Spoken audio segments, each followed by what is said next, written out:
Okay, so I got this package the other day, and after opening it, I decided, you know, I'm going to repack it, and I'm going to show you what was in it because this just has to be said. This has got to be something we draw attention to, so since nobody's here but me, I'm going to show you. Okay, so I cut it open, and the first thing I did, naturally, because you have to have things buffered so that they don't break in shipping, right? So there's a bunch of paper, which is totally reasonable. But wait a second, this is an awful lot of box and paper for one bottle of product. One bottle of product. Guys, I think we can do better. Okay, let's get on to something more interesting. My model wants a razored bob, and you can see where she wants the length of it. So what I'm doing at this point is cutting with scissors first in some sections, and I'm elevating every perimeter guide, except for the back. Now in the back, what I'm going to do is use zero elevation and razor the ends for softness, point cut for blending, and then ultimately from the occipital bone up, I'm going to be directing slightly with slight elevation and using a horizontal graduated bob approach to reshape the weight in the back.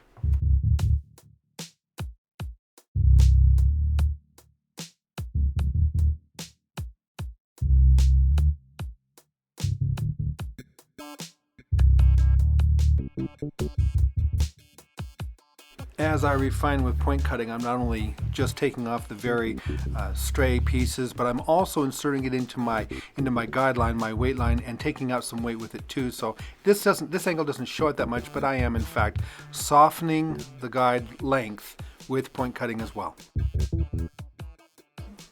Now I'm going to go in, as you can see here, and I'm going to start taking my sections from the occipital bone end up, bringing them all the way down, giving them a slight bit of elevation, not too much, and then I'm going to both razor and point cut. I do both in this instance because Chris's hair is extremely thick, and I want to be able to soften that so it'll lay closer and softer for her.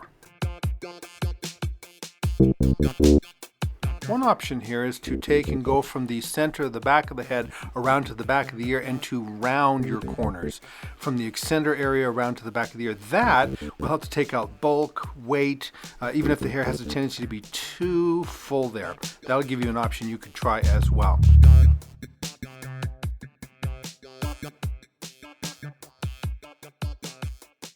And here you can see a little bit of internal rounding, not so much in the guide, but in the internal portion of the cut to help with Chris's hair here because it is so very thick. Then as I get to the sides, what I do is I will take from just at the top of the ear and back, or even including the entire side, depending on how thick the hair is in the client, and over direct it back a bit.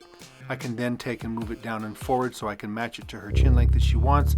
But the reason for this is so that I can go from a rounded shape, at least to the interior layering of the cut, to a square shape.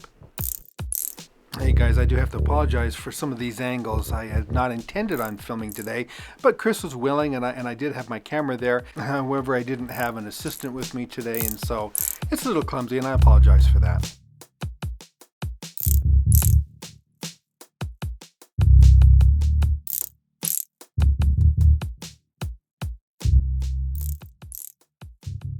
And now you can see how I took all the sections from the parietal ridge up, over directed them down to the bottom length, and then razored them off.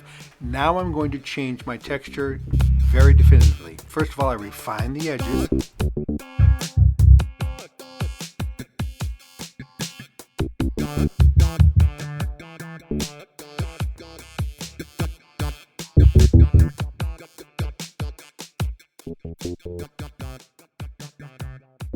And now to add a definitive texture, I'm sectioning the hair from behind the ear to the front of the face, going up approximately an inch thick from the top of the ear and up, you know. Anyway, taking those, and then I'm going to weave out pieces of that section. And then after I've woven them out, I'm going to razor them off. So use my comb, weave out a few pieces, about 3. And I know where I want this to fall, but just in case, I will put my fingers, I will put them down against the face to see approximately where I'm at. There we go. And I will take that off. Now here's a tip. The last section closest to the face is never cut off. At least I never do it. I always leave that section. Leaves me without a layer or layering nearest the face. Do keep in mind that each one of these sections is always over-directed down and to the side, not elevated higher and higher as you go. That would not give me the effect I want. I'm looking to remove the weight from approximately the cheekbone really, down to the jawline. So that's what I'm looking to do, is add an intense, specifically placed texture. Thinning shears won't work for this, and neither will point cutting.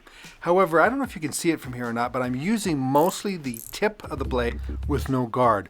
And I'm also taking or cutting smaller and smaller sections as I work my way up, so that I can control exactly where the texture is going to be and how much it's going to be.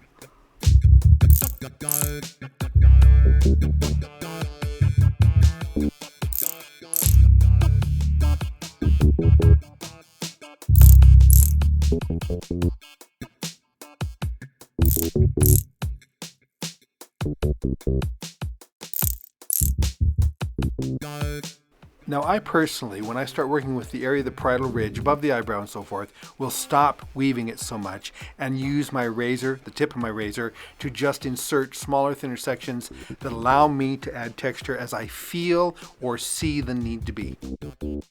And that point notwithstanding, by now you should have figured out this is not a cut or a technique for fine hair, or thin hair either.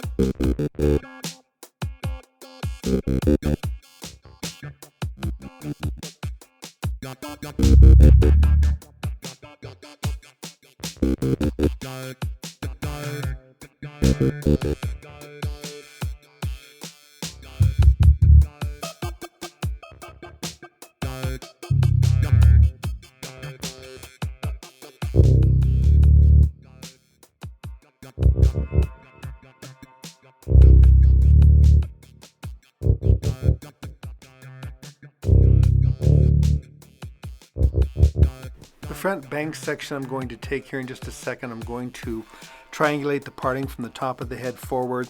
I'm going to blend or refine it by using point cutting. Really basically that's all I'm going to do with this. That's not really a part of my focus for this technique for you, but you can see what I'm doing. Really what I'm showing you is not so much how to do a box bob, rounded bob, or anything of that nature, graduated bob, but rather how to use this texturizing technique to customize your work. This can be done on layered hair, it's true. It can be done with bobs, it can be done with longer hair. You just have to be reasonable about where you're inserting the texture.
keeping in mind that Chris's goal is to have a soft or not so full reaction out of her design, I'm using a large ceramic ionic brush and my Dyson dryer, just warming it up so that I can soften the angle as much as possible. I can also go in and use a flat iron to do this if you want to. You could also take and use a preheated metal comb if you're talking about thick hair like we are here, and you can soften it that way as well.